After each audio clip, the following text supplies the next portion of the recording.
Dans la saison 6, chaque antagoniste que nous affrontons a été réparti en différents groupes. Certains d'entre eux sont des élèves, d'autres des parents, d'autres encore des personnages d'arrière-plan que vous n'étiez même pas censés remarquer. Dans cette vidéo, nous allons examiner les vilains de la saison 6, d'où ils viennent, comment ils en sont arrivés là, et pourquoi ils sont désormais plus dangereux que jamais. 1. Cerise. L'histoire de vilain de Cerise commence bien avant la saison 6, à l'époque où elle apparaissait pour la première fois en tant que Lila Rossi. Dès le départ, elle ne cherchait pas à être aimée pour ce qu'elle était réellement. Elle voulait de l'attention, de l'admiration et du contrôle, et mentir était le moyen le plus rapide d'obtenir les trois. Elle racontait des histoires exagérées sur le fait de connaître Ladybug, d'être proche d'Adrien, d'avoir une vie héroïque. Et les gens la croyaient parce qu'elle disait tout avec assurance. Les choses ont véritablement dégénéré dans Volpina lorsque Ladybug a exposé ses mensonges en présence d'Adrien. Ce moment a brisé l'image que Cerise avait construite et à partir de ce point, Ladybug est devenue sa cible principale. Au fil des saisons, Cerise est devenue plus dangereuse parce qu'elle a cessé d'agir de façon impulsive. Elle a appris à attendre. Elle a accepté volontairement d'être akumatisée plusieurs fois, utilisant à chaque fois ses pouvoirs pour ruiner des réputations, monter les gens les uns contre les autres et isoler Marinette. Quand elle a découvert que Gabriel Agreste était monarque, elle ne l'a pas confronté. Elle l'a observé. Elle a travaillé avec lui tout en collectant discrètement des informations et des leviers. Ensuite, elle a utilisé Hoxer pour creuser ses secrets, manipuler Nathalie et préparer le moment où Gabriel tomberait. À la fin de la saison 5, elle a réussi à s'emparer du Miraculous du papillon. Dans le spécial Londres, Cerise prouve qu'elle a déjà dépassé Gabriel en stratégie. Elle s'akumatise elle-même, change d'identité et utilise le voyage dans le temps pour traquer l'identité de Ladybug et voler des Miraculous. Elle en vient dangereusement près de remodeler la réalité elle-même. Dans la saison 6, Cerise devient pleinement Chrysalis. Elle opère complètement depuis l'ombre. Sans aucun nom, visage ni détails personnels. Ses Akumas sont plus puissants et elle traite ses méchants comme des outils. Ses objectifs principaux sont clairs, démasquer Ladybug, contrôler les Miraculous et bâtir un système où elle ne perdra plus jamais le contrôle. Elle n'est pas motivée par le deuil comme Gabriel, elle est animée par l'ego, par la vengeance et elle agit avec patience. A girl doesn't need to wear a costume to be amazing, you know. Numéro 2, parlons de Tomoe. Tomoe représente un type de méchant très différent. Son alliance avec Gabriel Agreste n'était pas fondée sur la sympathie ou une douleur partagée. C'était assez pragmatique. Elle comprenait son but et croyait que son plan pouvait aussi lui bénéficier. Ensemble, ils ont créé les anneaux de l'Alliance, transformant les pouvoirs des Miraculous en une technologie pouvant être distribuée en masse et contrôlée. Tomoe a volontairement testé ces systèmes sur elle-même, allant même jusqu'à s'akumatiser à plusieurs reprises pour en prouver l'efficacité. La saison 6 révèle la partie la plus sombre du passé de Tomoe. Kagami est un sentimonstre créé avec le Miraculous du Pan endommagé, et Tomoe a perdu la vue comme prix à payer. Cette perte a façonné sa vision du monde. Elle méprise le Miraculous du Pan et quiconque pourrait annuler ce qu'il a créé. Elle craint aussi plus que tout de perdre le contrôle de Kagami. Après le sacrifice de Gabriel, Tomoe continue d'avancer. En tant que la machine au sein du royaume, elle poursuit le projet Monde Parfait, travaillant aux côtés de Nathalie, puis s'alignant entièrement avec Cerise. Comme on le voit dans Yaxi Gozen, elle accepte de nouveau l'akumatisation, ce qui signifie qu'elle collabore avec Cerise. Paris will set an example by being the first to use them. 3. Noé et Audrey. Noé Luxus apporte une forme de méchanceté moderne et corporative à la saison 6. Il ne porte pas de masque, il ne cherche pas de super pouvoir. Il contrôle l'argent, les médias et l'opinion publique. En tant que dirigeant de Luxus Corp et membre haut placé du royaume, il comprend que détruire les héros passe par la destruction de ce que les gens croient d'eux. Contrairement à Chloé, Noé se présente comme calme, charmant et raisonnable. Il sourit en mentant.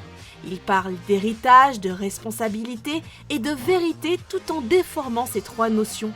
en produisant des films destinés à discréditer Ladybug et Chat Noir, en faisant taire des journalistes comme Nadja et en manipulant des élections, Noé tente de retourner Paris contre ses héros. Audrey Bourgeois, quant à elle, reste exactement ce qu'elle a toujours été. Froide, élitiste et méprisante envers quiconque elle considère comme inférieur.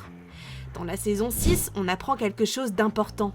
Même si elle n'est pas toujours en première ligne, son influence est omniprésente.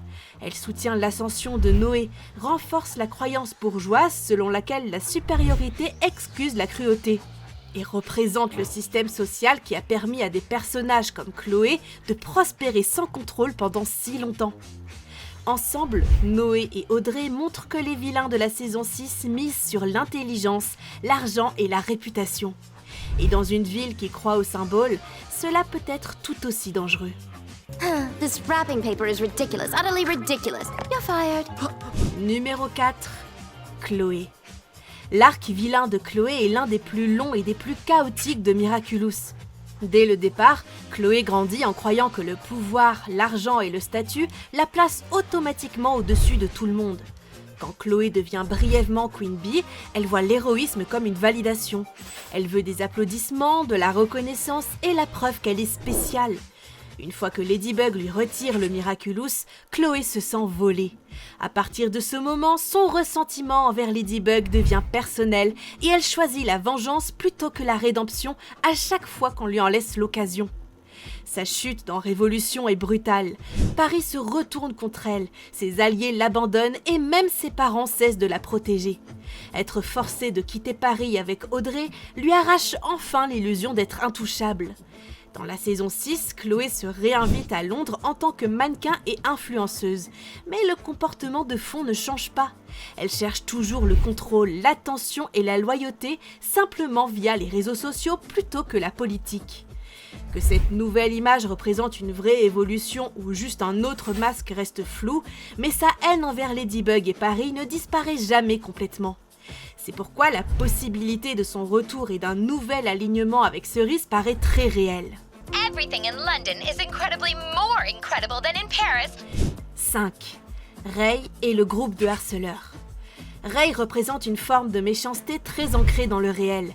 Il est riche, protégé et parfaitement conscient que les conséquences ne l'atteignent pas. Il prend plaisir à briser les gens, à exposer des secrets et à humilier les autres parce que cela lui donne un sentiment de domination. Son harcèlement de Zoé à New York donne le ton de ce qu'il est. À l'école à Paris, Ray poursuit le même schéma avec Nelson et Loïc. Il sabote des relations, harcèle des camarades et attise le drame purement parce qu'ils le peuvent. Ray dirige le groupe, Nelson planifie les manipulations et Loïc se charge des basses œuvres. Il fonctionne comme une hiérarchie, Ray restant toujours propre pendant que les autres prennent les risques. Le soutien inconditionnel de son père renforce ce comportement, enseignant à Ray que le pouvoir le protège quoi qu'il fasse.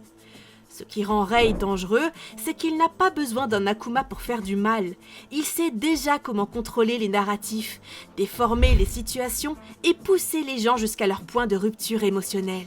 Bon, qui va tenter de les séparer en premier? Pierre, feuille, ciseaux. Numéro 6, et pour terminer, le Royaume.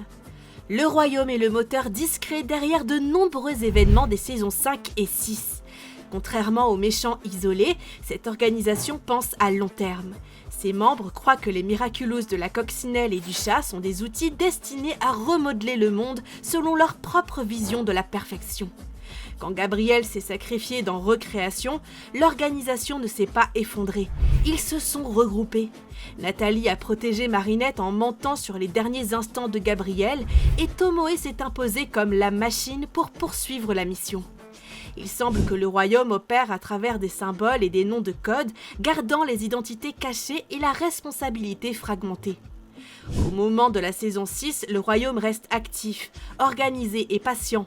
Ils ne se précipitent pas, ils attendent les bons moments, les bonnes personnes et le bon levier.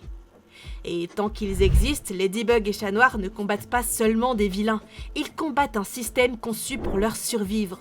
Ce qui fait que la saison 6 paraît différente, c'est que les méchants n'agissent plus seuls. Ils sont patients, organisés et connectés. Certains comptent sur les Miraculous, d'autres sur l'argent, la réputation ou l'influence. Mais ils visent tous la même chose, le contrôle. Et je me demande quel méchant vous pensez être le plus fort. Dites-le moi dans les commentaires.